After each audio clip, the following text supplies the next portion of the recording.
Shak-khangdaba Khurai paiba signa CAF and PD ki Minister L Sushindro ki PSO Sarangthem Somarendro Phakhiba adu yaningdaba phongdoktuna Chaithabi Leirak Development Club CLDC amasung Chaithabi Leirak Mayai Leikai Meira Paibi na shinduna Khurai Chaithabi Leirak da wakat meepham chathakhre S Somarendro Phaba Yaningde mahaki maral karino Athubada matamda Thadokpiraku kanana kari madam kidamak phabano Athubada matamda sengdokpiyo haiba demand chathakhre wakat meepham adu kamari leinana takhel mayum bimolana hai Sarangthem Somarendro na tarpan katpat chatnabagi tamak mahaki nupi angang singa loinana yumdagi tholakpada Shak-khangdaba singna Khurai Babu Hotel mamangdagi faduna Phakhiba asi Yaningde Somarendro ase CLDC ki General Secretary oina thopubata natana Minister Sushindro ki PSO oiduna Leikai ase ki chakwat thorangda chawna mateng pangliba misak amade asigumba mioi amabu Shak-khangdaba singna nongmai chindon na farga Phakhiba asi laibak thibane kanana kari maram ki tamak mahak faribano haiba Athubada matamda sengduna o mahaki asoiba aranba kaya leramlebasu Leikai asigi club amade Meira Paibi singda hana khangalamba phabane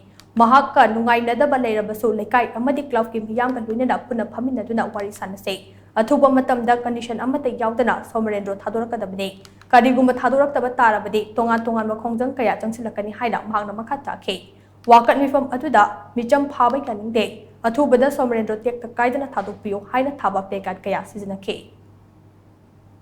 Akoi Sarangthem Somarendro si Thadokpiraga hujiksu moiga khoiga pullaga wari sanabagi matamdo akoi adum ngairaga leigani wari sanase haibado akoi yajagani phatriba Somarendro na kari phattabano afabana karino haibadu khangdokminase haibase akoi tasengna thwai hakchang yauna Meira Paibi amadi kalap singna madu punamaktu yajagani Meira ga kalap ka punsanaraga khoi jesi amasu semjare Hairiba pung kunmari ki manungda Sarangthem Somarendro bu thadokpiraktaba tarabadi akoina makhan kaya gi changsalakpa yai phongjang kaya ama changsalakpa yai ai puroi bagi maran kaino ai puroi ba to thadokpiro isa jingjina ai gonda ma baba to saksu sagi de kiam sagi de alakpiro idra ai puroi ba thadokre ba ga sisi da dum bamba laine ai ga tobina rakune isa jingjiga ai adunga sina bisu baba ai ma to laktri ba isa jingjiga bamba ga laine ngai ga laine Isini na mayam na puroi ba to tekta kai da thadokpiro